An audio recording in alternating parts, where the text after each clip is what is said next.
حسن آپ بہت قریبی دوست ہیں ارشد کے، اور ارشد کا جب ان کی ڈیڈ باڈی یہاں پہ آئی تھی تو آپ نے ان کو قریب سے دیکھا تھا. آپ تصدیق کر سکتے ہیں کہ یہ تشدد کے نشان جو ہیں تھے، اور یہ جو پوسٹ مارٹم رپورٹ کل چلی ہے ٹھیک تھی؟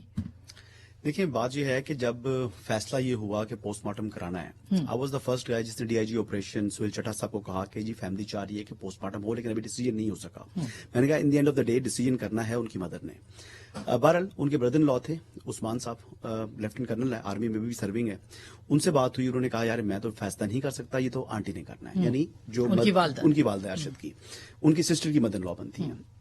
سمیہ بھابھی سے بات کی جو کہ مسز ہیں، انہوں نے کہا تو میں تو چاہتی ہوں ہو، لیکن ڈیسیجن آنٹی نے کرنا ہے. پھر آنٹی نے ڈیسیجن کر دیا کہ یہ پوسٹ مارٹم ہونا ہے.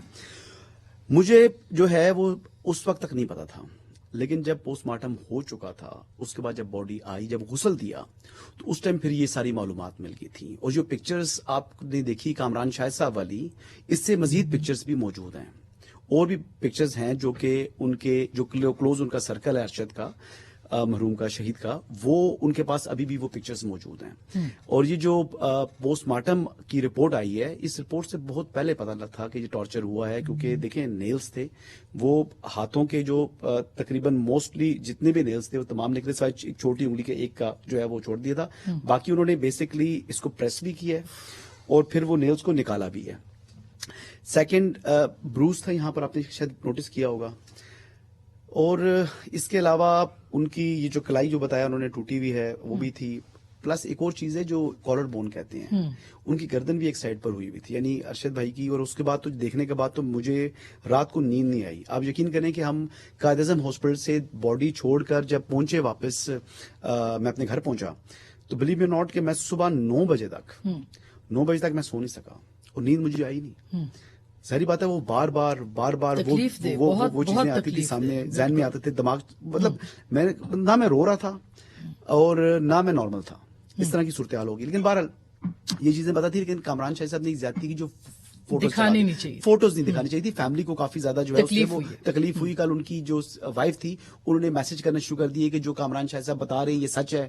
اب ظاہری بات ہے ہم نے تو باتیں چھپائی ہوئی تھی. یہ ایسی باتیں جو کہ D G H R cell کو کامران شاہد صاحب کے پروگرام سے پہلے یہ ٹارچر کی ساری باتیں میں بتا چکا ہوں.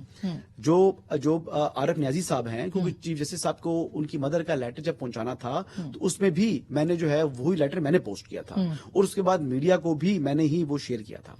تو بات یہ ہے کہ یہ ایسا مرڈر ہے جو کہ پاکستان کے بیٹے کا مرڈر ہے، جو ہمارے جرنلسٹ بھائی کا مرڈر ہے. آپ کے ساتھ ان کا اختلاف ضرور رہا، آپ کے ساتھ اختلاف رہا، میں نے ان کو سمجھایا بھی. لیکن آج ان کی شہادت کے بعد میں آسما آپ سے، منیب میں آپ سے، میں پورے پاکستان کی جرنلسٹ کمیونٹی سے کہتا ہوں کہ یار ہمیں اس بات پر آواز اٹھانی چاہیے. بالکل، اور اس پہ ہمیں سیاست بھی، کسی کو اجازت بھی نہیں دینی چاہیے کہ وہ سیاست کریں اس خون ناحق کے اوپر. بالکل درست بات ہے.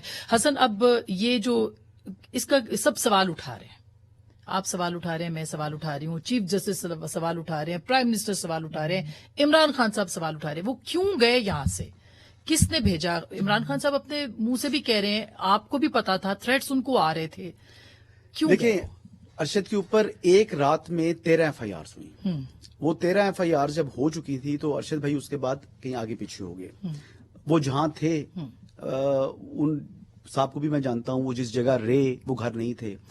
پھر ان کی جو پروٹیکٹڈ بیل جو تھی اس میں اپلیکینٹ میں تھا اسلام آباد ہائی کورٹ کے اندر. اور جسٹس اطہر منیلا صاحب چیف جسٹس صاحب تھے اس وقت، اب تو خیر وہ ایلیویٹ ہو چکے ہیں سپریم کورٹ آف پاکستان میں. واز کائنڈ انف کہ انہوں نے رات کو 7 بجے وہ کیس ٹیک اپ کیا ہفتے والے روز، اور پھر انہوں نے ان کو منڈے تک کا ٹائم دیا کہ وہ آ کر اپنی بایو میٹرک کی ویریفیکیشن کرا سکیں، اور پھر ان کو وہ ملی. تو حالات تو ٹھیک نہیں تھے نا، گھر کے باہر بھی لوگ کچھ آتے تھے، جو بھی معاملات تھے. لیکن کچھ قصور جو ہے وہ ہمارے سسٹم کا بھی ہے، اور کچھ ارشد بھائی کو شاید ہم دوستوں نے بھی کہا کہ آپ کی لائف کو جو ہے نا تھوڑا سا رسک ہے، آپ نکل جائیں. کینیا کا تو نہیں کہا تھا، میں تو یوکے کا بول رہا تھا. جب کینیا کا کس نے کہا؟ نہیں، کینیا کا میرے علم میں نہیں ہے، وہ تو دبئی گئے تھے، اور دبئی کے بعد بہت سے قریبی دوستوں، آپ کو بھی شاید پتا کہ ان کے پاس شاید انہوں نے ویزاز لگوائے ہی نہیں ہوئے تھے. انگلینڈ کا ویزا تو ان کے پاس نہیں. میرے پاس بھی امپریشن یہ تھا کہ انہوں نے ایک تصویر ٹویٹر پہ پوسٹ کی، آئی بلیو وہ پیکاڈیلی سرکس کی تھی. تو میں نے وہ ٹویٹر پہ دیکھ کے مجھے لگا کہ وہ کسی کافی شاپ پہ ہوتا ہے نا بیٹھے ہوئے، اور انہوں نے وہ ایک پکچر 2006-7 کی رپورٹ تھی، اس وقت میں بھی وہاں پہ تھی. اچھا، وہ مجھے لگا کہ ہوتا ہے نا کہ یار اچھا وہ لندن میں ہے، بٹ اس کے بعد شاید پتا چلا کہ وہ لندن میں بھی نہیں تھے. جب وہ رشیا جا رہے تھے میں نے کہا UK کا ویزا لگواؤ. اس ٹائم شہباز گل صاحب سے رابطہ تھا اور وہ کہہ رہے تھے کہ بھئی آپ رشیا جائیں نا, رشیا کے لیے تیار ہو. تو میں نے کہا یار ابھی ویزا لگوا لو, UK کا بھی لگوا لو. پھر جب میں اس سال US جا رہا تھا فیملی کے ساتھ, تو میں نے ان کو بولا, میں نے کہا ارشد بھائی آپ UK کا ویزا لگوا لیں, کیونکہ آپ جو آپ نے موقف لیا ہوا ہے, ایک تو میں ان کے موقف سے بھی میں ایگری نہیں تھا. میں نے بہت آخری دنوں میں ہماری تقریباً روز لڑائی ہوتی تھی, ہر دوسرے روز بحث ہوتی تھی اور ہمارا اختلاف ہوتا تھا, لیکن یہ نہیں تھا کہ وہ میرا بھائی نہیں تھا, وہ میرا بھائی تھا. اور اس کے بعد جو اس کے ساتھ ظلم ہوا, یعنی یہ تو بات سمجھ میں نہیں آتی کہ ہوا کیا ہے اور یقین نہیں آ رہا. یہ خرم اور وقار کون ہے؟ پھر میں منیب آپ کے پاس آتی ہوں. نہ میں ان کو جانتا ہوں, خرم کو, وقار کو, نہ عدیل راجہ جانتے ہیں جو کہ پروڈیوسر جو آپ ڈان کے زمانے سے ان کے ساتھ ہیں, نہ علی عثمان جو کہ ان کے ساتھ جو ہے وہ اسسٹنٹ پروڈیوسر ہیں, ان کی ایڈیٹنگ وغیرہ کرتے ہیں, کیمرہ ورک کرتے ہیں.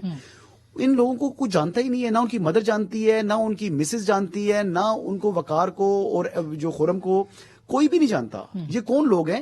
دیکھیں, جب تک یہ لوگ, ان لوگوں کو شامل تفتیش نہیں کیا جائے گا, ان کو پاکستان نہیں لایا جائے گا, تب تک یہ کیس سالو نہیں ہوگا. اور گورنمنٹ بھی سنجیدہ نہیں ہے. آپ جو ہے وہ کینیا کے ایمبیسڈر کو بلائے نا, آپ مطالبہ تو رکھیں نا فارن آفس کے ذریعے, آپ کیوں نہیں مطالبہ کر رہے؟ یہ مطالبہ کرنا چاہیے, نہیں کرنا چاہیے؟ بالکل کرنا چاہیے. اور ابھی تک خاموشی اختیار کی. ایسا ہی ہے.